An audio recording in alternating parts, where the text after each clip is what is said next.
ఆశ్రయముగా ఉండి ప్రతి నిత్యము కూడా నడిపించుచూ ఉన్నవాడు, బలపరుస్తూ ఉన్నవాడు. ఆయన స్థానాన్ని ఆయనకి ఇచ్చినప్పుడు ఆయన తన పిల్లలను కూడా అదే స్థానములో నిలవబెట్టే దేవుడై ఉన్నాడు. దేవునికి స్తోత్రం, హల్లెలూయా.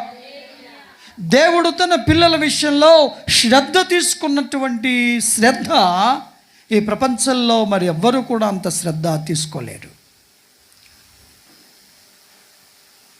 కష్టం వచ్చినప్పుడైనా, కరువు వచ్చినప్పుడైనా, గాయమైనప్పుడైనా, బాధ కలిగినప్పుడైనా తండ్రి స్థానాన్ని తన బిడ్డల మీద ఎప్పుడు కూడా కనపరుస్తూనే ఉంటాడు. తన బిడ్డ ఎలాంటి వాడైనా కానీ తన బిడ్డ స్థానంలో మరి ఎవరిని కూడా చేర్చుకోడు తండ్రి. అంటే ఆ స్థానము తండ్రి యొక్క హృదయంలో ఎప్పుడు కూడా అలా ముద్రించబడుతూనే ఉంటుంది. ఆదాము దేవుని ఎదుట విరోధం